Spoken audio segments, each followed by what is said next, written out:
The door opened, and in walked the old lady. She was carrying a bottle full of milk, and she was smiling slyly. "Oh, did my little girl finally wake up?" The old woman wiped a tear off Alice's cheek. "It's so nice to have some company, someone to care for." The old lady smiled. She was very lonely from living alone for so long and looked forward to taking care of Alice. "I bet my baby's hungry. Let's get you something to eat." The woman removed Alice's pacifier and quickly shoved the bottle into Alice's open mouth. Alice tried to speak, but the flow of liquid was so quick, all she could do was drink. After the bottle was gone, Alice felt like she was going to burst. The woman helped her out of the crib, and onto a nearby table.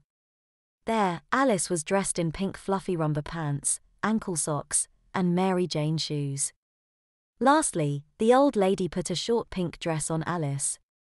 Alice was once again helped to her feet.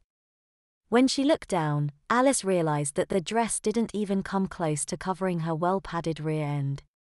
There was no hiding the fact that Alice was well diapered. Finally, Alice had the chance to speak. "Who are you? What's going on? Why am I dressed like this?" Tears began to well up in Alice's eyes. "Don't cry, dearie. I'm Nanny. You're dressed like this because when I found you, you had completely soiled your jeans. That's unacceptable. If you're going to act like a baby, I shall treat you like one." "But I'm not a baby," Alice began. "No excuses. What's your name, little girl?" Nanny asked. "Alice." Alice replied. "Well, Alice, we're going to see the Queen. I've been invited to her tea party and it looks like you'll be joining me." Nanny took Alice by the hand and began to lead her to the main room. "Not like this. I can't go out like this." Alice tried to pull away, but Nanny was strong for an older lady. She sat Alice down in a large stroller and strapped her in tight. "Off we go," said Nanny, as she pushed Alice out the front door, and down a little wooded path.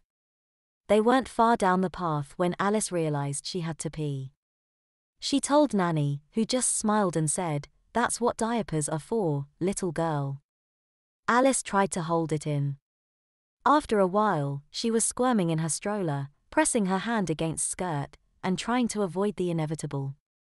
Finally, it was too much. Her bladder gave way, letting out a little at first, then slowly Alice soaked her diapers. Nanny knew what had happened, but continued to push Alice along in the stroller. "I don't want to be late.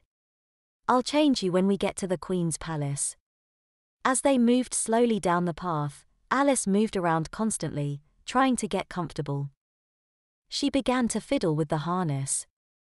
Unbeknownst to Nanny, Alice worked the harness loose. Further down the path, Nanny stopped to tie her shoe. Alice saw her chance to escape.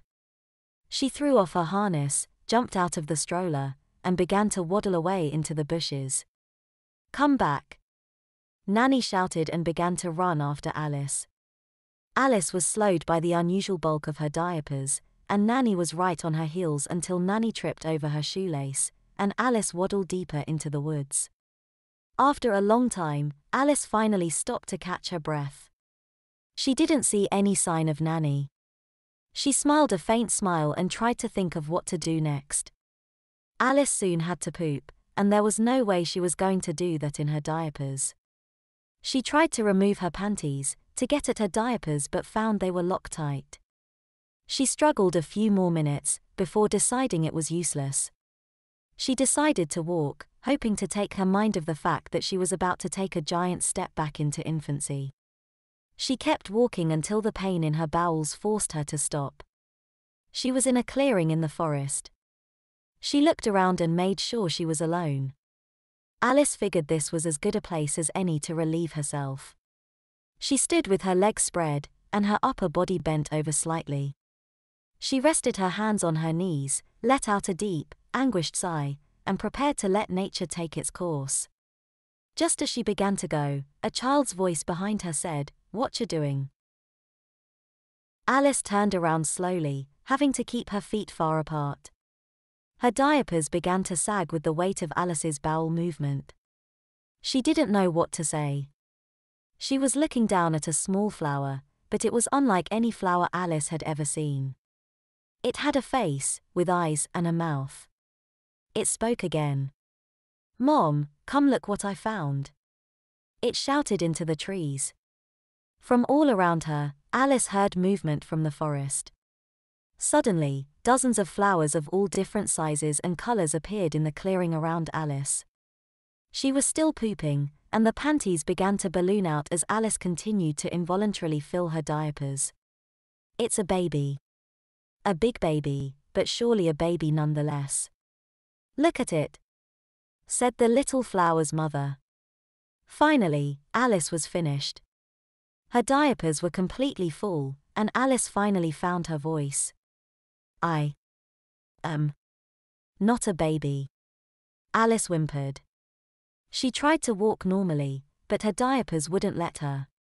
"She's a baby. A big baby." The flowers began to laugh at her. "I am not." Alice fought back tears. She began to waddle away from the clearing, the laughing of the flowers following her. She tripped over a root and landed on all fours. She started to crawl, just like a baby, crying out loud as she went.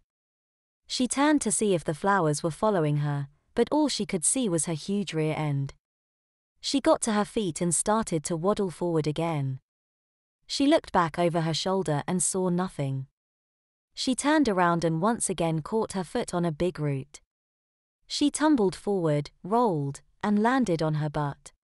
She slid down a muddy hill on her big backside, screaming as she went. At the bottom of the hill, she splashed into a mud puddle.